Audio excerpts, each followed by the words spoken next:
Okay, hi guys. Hello everyone. You're welcome Hello. to this week's edition of the Hiverchain blockchain seminar.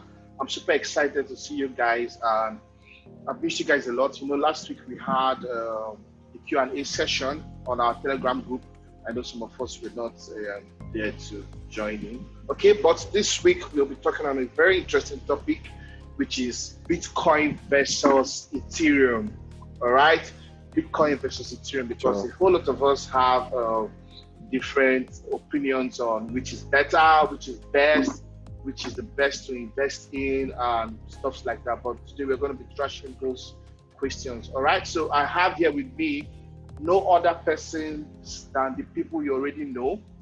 We have Miracle Choma, who is the CEO of Hiverchain, and we have Mr. Solomon Gift, who is the COO of Sasomi's Bitcoin Exchange. Okay, no other people to give us insights into Bitcoin versus Ethereum. Okay, guys, you're welcome. Thank you. Thank you very much. Yeah. So welcome to everyone that is here to participate. So please don't be shy to ask your questions. All right, you can send your questions to me privately, and I'll read them out for our speakers to answer. All right, so we'll be diving in straight. And before we do that, I just want to remind you guys that our previous episodes are actually on our YouTube page. So if you go on YouTube, just search for Hiverchain. We have our first episode, which talks about the ABC of cryptocurrency, and we have our second episode that talks about how to invest in cryptocurrency. Okay, so please do well to check out these other videos. And this video is actually being recorded and will be posted on our YouTube page. Okay, so watch out for it and share to your friends and your loved ones. All right, so let's dive into the event of the day. So, Mr. Miracle, I'm going to start with you. Why do I always start with you when we have? I remember why I started. I don't know. Okay, so please, can you just help us understand what Ethereum is all about? Yeah. Well, from a non-technical perspective, Ethereum is a cryptocurrency which was created by a Russian Canadian by the name of Vitalik. Right, it was made in 2015. The main aim of Ethereum is to make programmable money.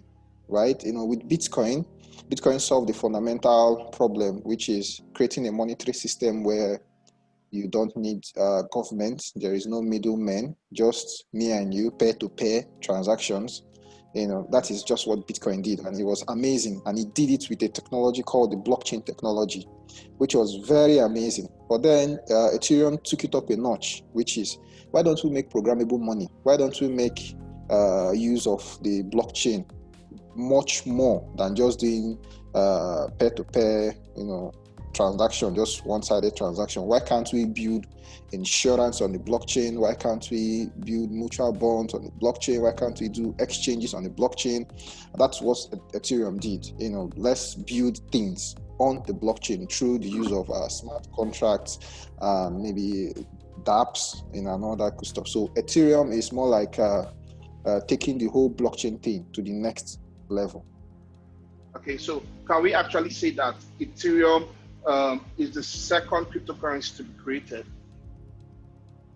No, you can't say Ethereum is the second cryptocurrency to be created. I'm not sure it is, or I doubt it is the second cryptocurrency to be created. But Ethereum is the second largest cryptocurrency in terms of market cap. Okay, so after Bitcoin comes Ethereum in terms of market capitalization. Yes. Okay, so that means we can say it is the second most popular or relevant cryptocurrency in the market, yeah? In terms of market capitalization, yeah. Yes. Okay. And it's very popular. Everybody knows Ethereum, yeah. Everybody knows Ethereum because a whole lot of Ponzi's, a whole lot of all these platforms claiming to do smart contracts, are using Ethereum now in Nigeria, okay? So I heard you talk about market cap. Please, for those that don't know, can you just give us an insight what market cap is all about? Market cap is just a fancy word that basically what it is we have price multiplied by total supply. to give you market capitalization.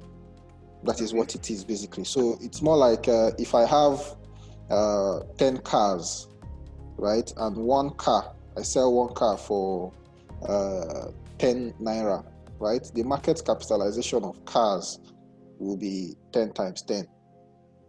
You get Right. that will be like the market cap. Yeah, so market capitalization is more like price multiplied by total supply of a currency. So that is what we call it actually the fully diluted market cap, right?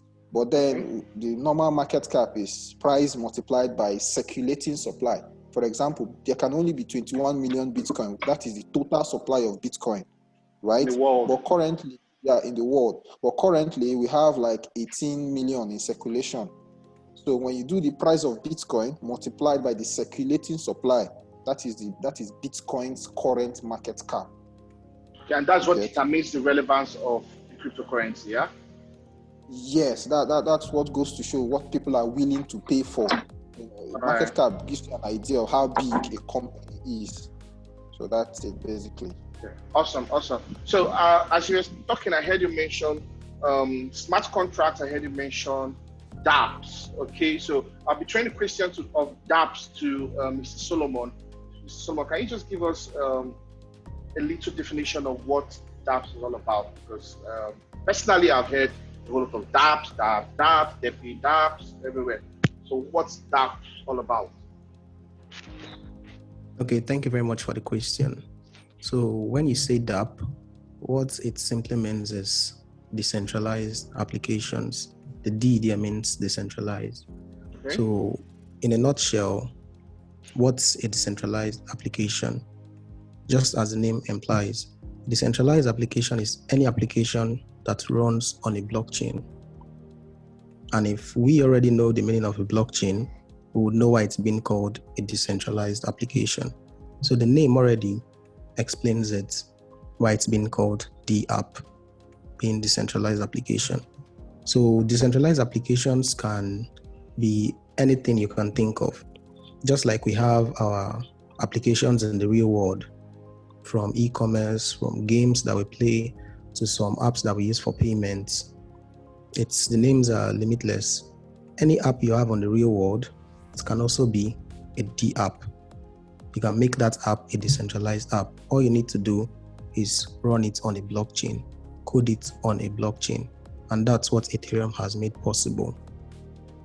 Oh, awesome. So if I take a mobile app I created as a developer and just an already existing application and take it into the blockchain, it automatically becomes a decentralized app.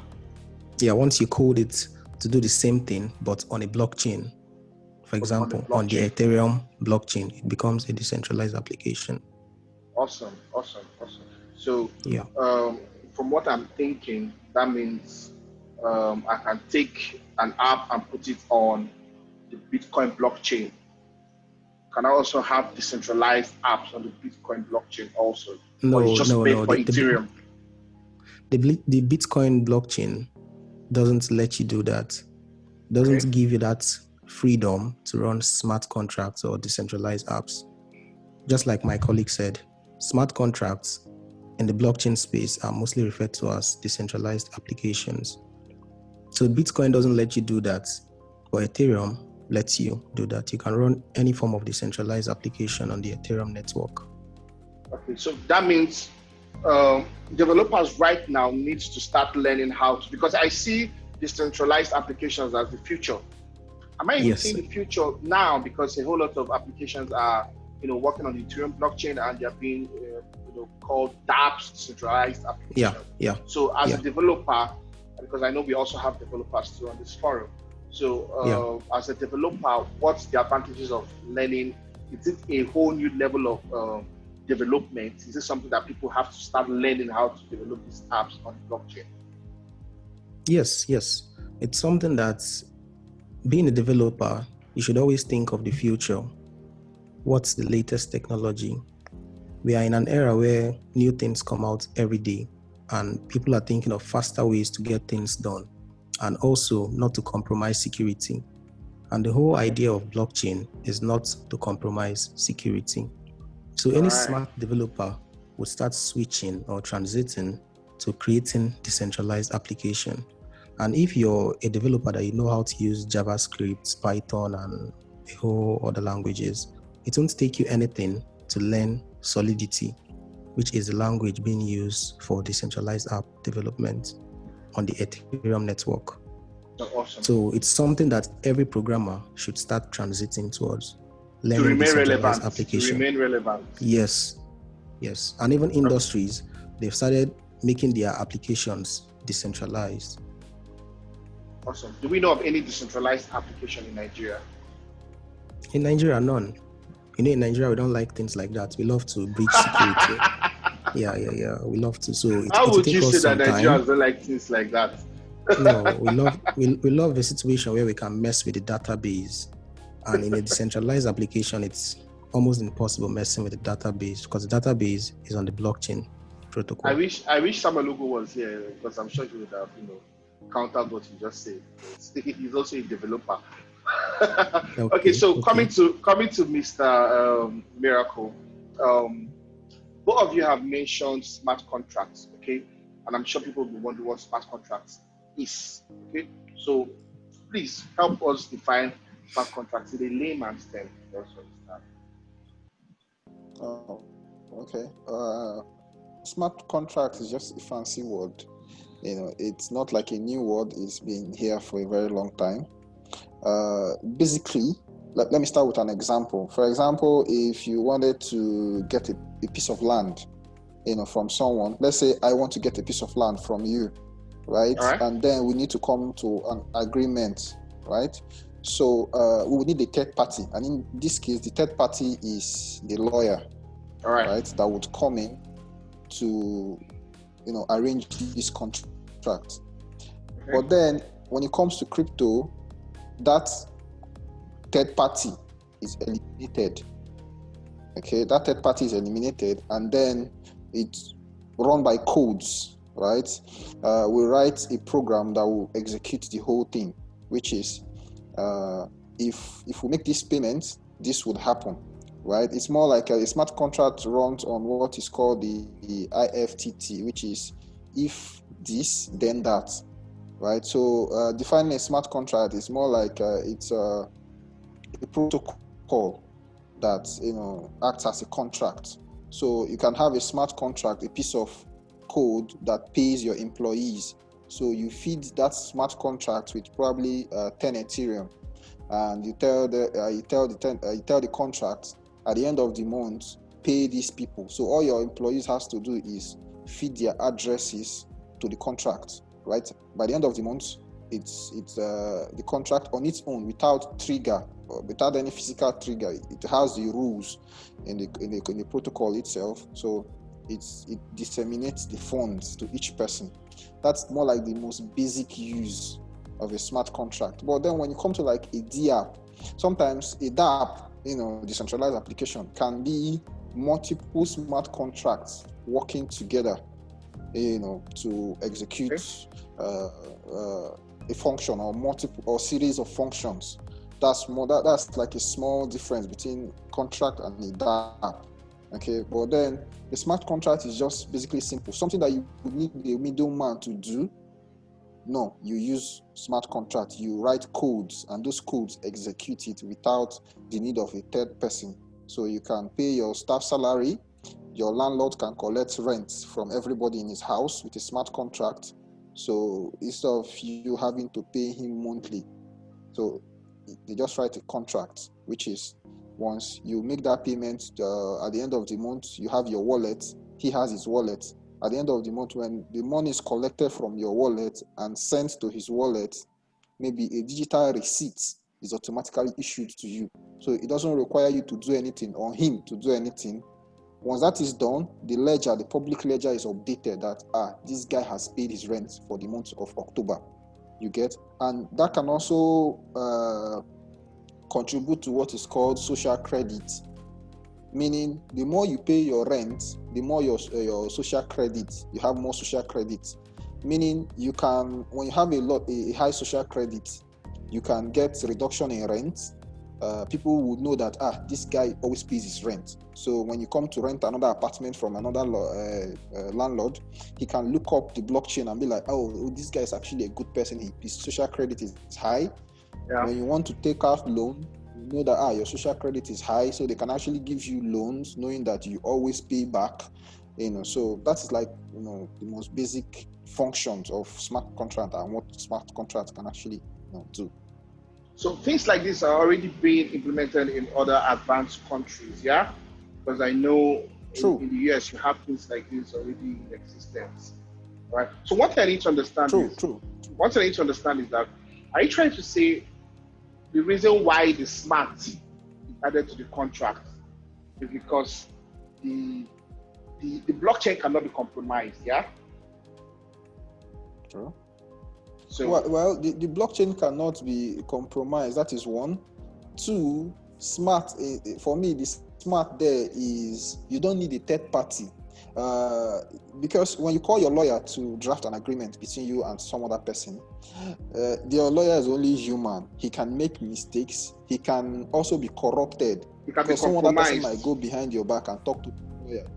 Yes, and talk to the lawyer and tell him, let's do it like this. Let's change this sentence to this, and give him some money, and he can do it, right? But then when it comes to like written code, it is immutable. You can't change it. For example, if I were to be a developer and I wrote a smart contract and I deployed it to the mainnet, I cannot change it. If I made a mistake, it is like that. The only way I can change it is to rewrite another contract and then send it to the blockchain and tell people to use this one instead of the other one, right? Yeah. So that is why it is called smart. Whatever is in the contract, it is what is going to execute. Whatever is there, you can't change it. You can't tamper with it, right? That's why these days, when we talk about smart contracts that are being deployed and people are sending money to those smart contracts, we warn people about bugs, to be very careful, because the moment a developer makes a mistake or there's a bug in a smart contract, the developer can't change it because you have already deployed the contract. So that's why we advise people, if you're engaging or you're interacting with a smart contract, try as much as possible to interact with one that has been audited by a credible third party.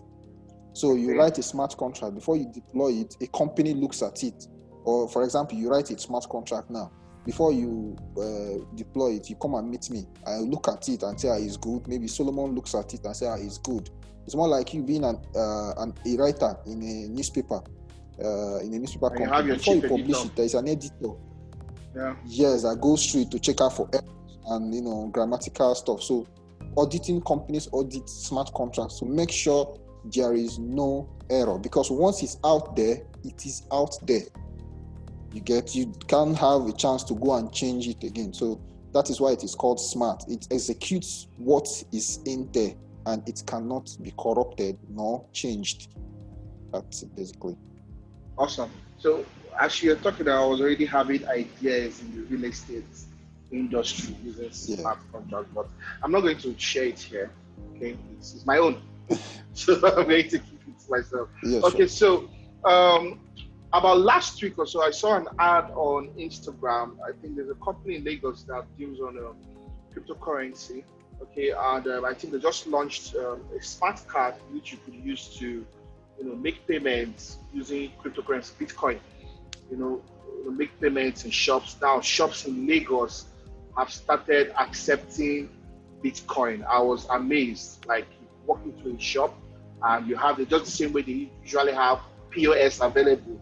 You have, you can pay with Bitcoin, understand? But I don't think I've seen Ethereum yet, but I've seen Bitcoin. So that means people are beginning to move into the era of using cryptocurrencies for transactions in Nigeria, not in any other place. Okay, so I've heard about it in the US, I've heard about it in Abu Dhabi, in Dubai, I've heard about it in several places. So what my question here now, which goes to Mr. Solomon, is using Ethereum for payments versus using Bitcoin for payments, which one do you think is more secure and which one do you think is more preferable? Okay, thank you very much for the question. So first, let me go back to what you said about the company with the smart card enabling payments with Bitcoin. Now, what they did, they can still do it with Ethereum.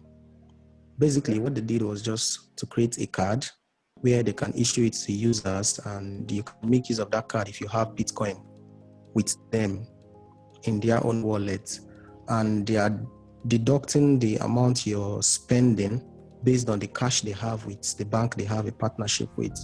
So what it means now is the company has a huge chunk of cash in a certain bank.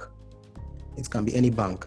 That bank is the one giving them the license, the go ahead to make use of that debit card. So you yourself, if you have $1,000 worth of Bitcoin with that company issuing you debit card, and you swipe that card in the restaurant to pay for something of $100, what happens is they are taking your Bitcoin and they are funding the merchant that you bought that stuff with. They're crediting the merchant's account from their own account number. I don't know if you get. Yeah. They're taking your $100 worth of Bitcoin, and since they already have large chunk of cash in a certain bank, they're just transferring $100 to that merchant, and they're taking your Bitcoin. Now, they can also do that same thing with Ethereum. They can do that same thing with Litecoin.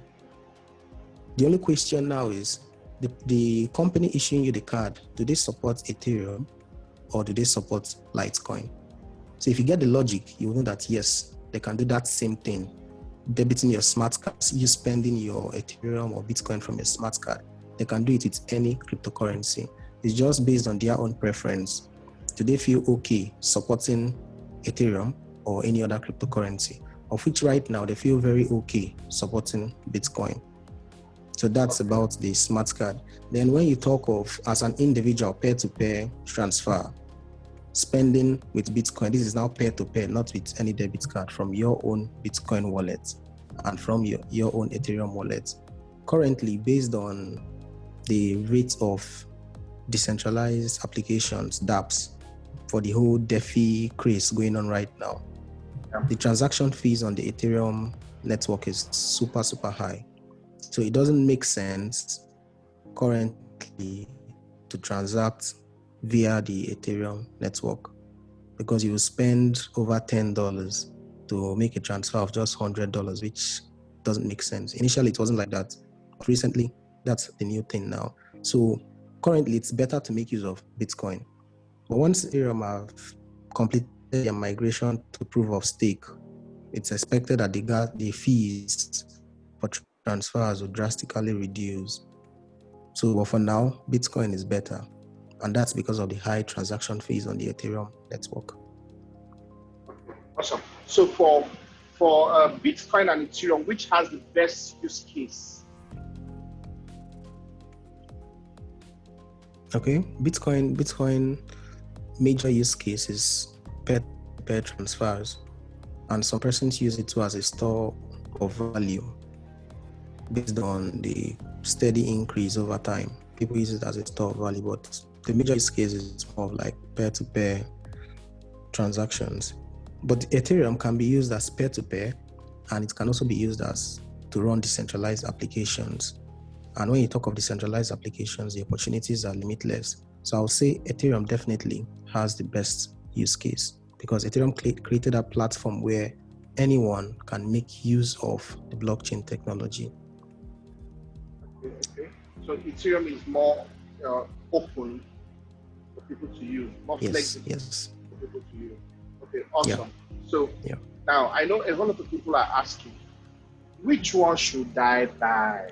Which one should I invest in? So please, Mr. Miracle, so tell us, which would you advise people to go for, Ethereum or Bitcoin?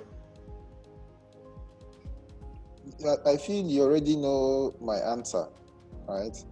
So I would always quote one person, the owner of Litecoin, right, which is Charlie Lee. He made that statement. He's the one that programmed Litecoin. As we know, Litecoin is a fork of Bitcoin, right? So he said, before you buy any other shitcoin, buy some Bitcoin, right? So I still advise people, right? Ethereum, the whole craze in the crypto space right now is being gingered by Ethereum, right? So it's Ethereum that is doing all the major work, you get. But aside that, Bitcoin is king, right? Wow. So I advise people buy some Bitcoin before you go and buy any other crypto for yourself. Buy some Bitcoin, invest in Bitcoin a little bit, then you can buy any other thing you want to. Ethereum has a great use case. It has a massive use case, but then buy some Bitcoin. Best. Okay. So, for you as a cryptocurrency enthusiast and someone that's been following cryptocurrency for a while now, a couple of years now, what's your prediction for price of Ethereum in the next 5 years? For Ethereum and Bitcoin. So you first of all tell us what the price is now and what your prediction is in the next 5 years. Oh, okay. I think we've had a glimpse of the future once, right? That is in 2017. We had 2017 we had a glimpse of the future, right? Where Bitcoin was trading at almost $20,000 for one Bitcoin, right? And then Ethereum was trading around $1,200, right? That is like a glimpse of the future. Currently, one Bitcoin is about $10,600, right? And Ethereum is about $360 for one, right? Yeah. Which is very cheap. It is, both of them are extremely cheap right now. So like in the next 5 years, I'm looking at Ethereum to be around, this is me being conservative, Bitcoin to be around $25K, $30,000 for one. In the next 5 years. Because of, yes, that is me being very conservative. $30,000 in the next 5 years is me downplaying the whole thing, right? Okay. But because some persons are even predicting $50,000 by end of 2021. You get, which is like a couple of months from now. That's getting into 2021. But Bitcoin has a huge growth potential, right? Even as a currency or as a store of value or as whatever they are terming it now, but the growth potential is really enormous. Now coming to the exciting part, which is Ethereum, because everything now is built on Ethereum, right? We have insurance built on Ethereum. We have exchanges, decentralized exchanges built on Ethereum. We have so many things are built on Ethereum currently. So having Ethereum at $3,000 in the next 5 years, it's pretty conservative because everything is built on Ethereum. Now, the whole excitement of the crypto community comes from Ethereum currently because Bitcoin is just there. Meanwhile, Ethereum is programmable money, right? Ethereum opens up great doors into the use of the blockchain technology, right? Ethereum is going to show you that blockchain technology can be used for other things aside just money, aside just peer-to-peer transaction. You can actually build a full-blown bank on Ethereum, right? Ethereum is also showing you that you can have governance on it. You can have that's what they call DAO, Decentralized Autonomous Organization, right? You can have a government built on Ethereum blockchain, right? Run by Ethereum blockchain. I remember one of our seminars, Sammy was talking about running a full government on the blockchain. It is very possible, right? Taxes are paid on the blockchain. If your governor wants allocation, he says what he wants to use it for, and the money is issued out on the blockchain, in stages. So if he meets this milestone, more money is issued out. That is what the smart contract can do. And smart contract, it's trustless, meaning it does not look that it is the governor, so let's give him much more, less he will shut me down, or less he will not.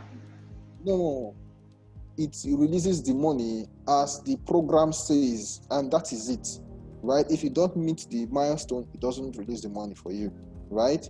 That is it. So for me, price prediction, the both of the currencies or both of the technologies is actually looking very mouth-watering, right? So from my own perspective, I'll tell people, if you have $100, which is $100 and around for approximately 47,000 naira, depending on exchange rate, you can use maybe 50%, buy Bitcoin, buy some Bitcoin, keep it. Then you can now start investing in Ethereum, Litecoin, whatever, but then do your research before you go into these things. So that's why Hiver community is there. So you could ask us, we could chat, we could talk, and then help you on your journey. But for me, buy some Bitcoin first. I'm not a Bitcoin maximalist, but then that's my. I think you are. That's my own opinion, though. Okay, so Mr. Solomon, we've heard about Ethereum, the Ethereum network, and I can see a whole lot of possibilities there for developers. Okay, because I think the wise ones are the ones that should be, delving into that realm of Ethereum blockchain, building smart contracts, and all of that. What would be your advice to developers here in Nigeria?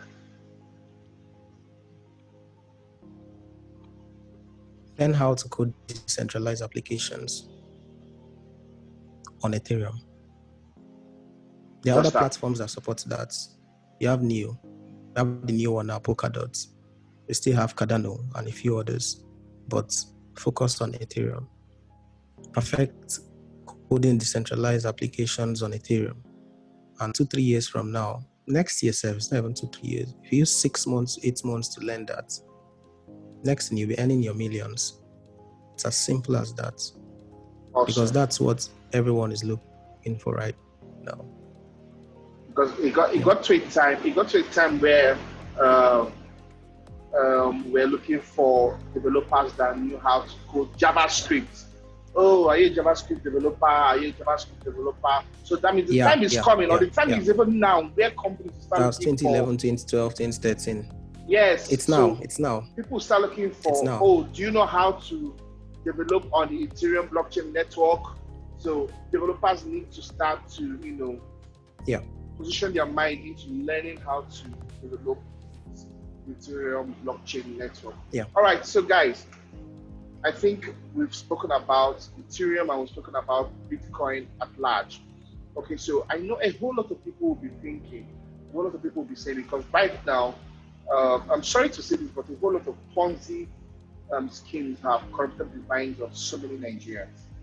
And when we are telling people, get more Ethereum, get more Bitcoin, get more this, get more that, a lot of people will think that the best way to get more Ethereum is to, participate in these Ponzi schemes. Okay, so I would like to know your point of views, Mr. Solomon and Mr. Miracle, about people delving into these Ponzi schemes, so-called investment platforms. So let's start with you, Mr. Solomon. Okay, now the problem with Nigerians is greed factor. They are too greedy, or we are too greedy, and we don't have patience. We love it fast. We need to know the outcome before we step in. But that's the problem. And once we are in, we don't want to get out. Those persons rushing into the crypto space, if you notice, you find out that over 90% of them, they don't really understand what Ethereum is all about. They're just buying it because someone told them that if they put in 50K or 100K, they'll get out 200K in 10 days, 15 days, 30 days. That's the problem. Now, once they lose that money, they won't blame the platform. No, they would blame Ethereum or Bitcoin. They would say Ethereum is scam, Bitcoin is scam. So most times when I hear people say this, I just know that these ones, they don't even know what they were doing. And they got into it for all the wrong reasons. That's one major problem with Nigerians. But if maybe they can educate themselves and know that, okay, this stuff I'm using to participate in this platform, it's actually like a store of value. Money on its own, this 0.01 Ethereum or whatever, it's actually they are fully getting into. They can say, okay, let me use half of it, or let me split it into 3 and use one portion to participate in this. That's aside. Now, talking about Ponzi schemes, people use Ponzi to make money, while people still lose massively in Ponzi. Ponzi is all about the time you get in and the time you get out after you have done your own research. There are so many persons that don't even like anything Ponzi because they feel it's for the lazy ones, while there are still some persons that they go into it with the mindset of they would lose the money. Once they are participating in Ponzi, in their mind, they would lose the money. If it comes out, they'll be like, wow, this was worth it. It's risk. But where it's bad is most persons don't see it as risk. They see it as 100% foolproof that this money would come out. And most persons too don't even know that it's Ponzi. They see it like, this is how it should be. Once I put this in, this is what I'm getting out. They don't understand that this is Ponzi. They are not aware of the risk. And because of that, they can go in with all their life savings, which is not how it should be. Some of the platforms I've heard about recently, they are all Ponzi. Bring one person, bring 2 persons, bring 5 persons. They're all Ponzi. You're 2 people, bring another 2 people. Yeah. And because most persons don't understand how this crypto space works, because they heard that you can use Ethereum to participate in it, they feel they are participating in cryptocurrency, a legit project. But even on the crypto space, there are so many scam projects. So many. So people need to understand that just the way you can code a fake website and a fake platform and a fake bank app, the same way you can code fake decentralized applications. It's out there. You just need to be very vigilant. And if you stand to gain, and this is what I stand to lose. So that's where you won't be surprised. So to me, it's as simple as that. Okay, awesome. So, Mr. Miracle, just in few words, what's your advice to people? I advise people to basically do their own research, right? There are people that if you warn them against Ponzi from now till tomorrow, they will see you as a bad person that don't want them to make progress in life and drive good cars. So my own opinion when it comes to advising people on Ponzi is, if you lose the money, sure, you'll be alive. So you know what you're doing, then go all in. Because the truth still remains that people make money from Ponzi if you know when to get in and when to get out, right? Crypto and money generally brings out the greed in everybody, right? But it is too bad that generally in Nigeria, most of the platform that comes up is crypto related, and then it's Ponzi, you know. So for me, if someone is telling you to buy a certain cryptocurrency and come and put it here, that they will be trading for you, that is like an earliest form of indication that is Ponzi. You get, that is the earliest form of indication that is Ponzi. So you should be, very careful, and join a community like Hiver where you can ask questions, where you can, help people can actually help you, answer your most basic forms of question, and maybe, put you through. So that's it basically. Just be careful out there, because you can never make more than the admin. Even if you make money, the admin is making 100 times more than you. You can never make money more than the admin, Abby. Awesome. Okay, so we've come to the end of True. We've come to the end of today's seminar, and it's really been amazing. We've had a lot of stuff to talk about concerning Ethereum, concerning Bitcoin, concerning dApps, concerning smart contracts. Okay, so please, this video is going to be put up on our YouTube channel for those of us that came in late. So you could go back, watch, and have a recap of what we're talking about for the past few minutes. Okay, so please do well to follow us on our social media, on Facebook, on Instagram, and on Twitter at Hiverchain. Okay, and we also have a channel on AudioMark. all our seminars are being converted to audio and also put out there. If you cannot watch the video, you can as well listen to the audio. So when you go to Audio Mac, search for Hiverchain and you're going to see our content. All right. So please, for those of us that want to, delve into cryptocurrency and you cannot do your own research, all right, so please join the Hiverchain community on Telegram. We discuss a whole lot about cryptocurrency.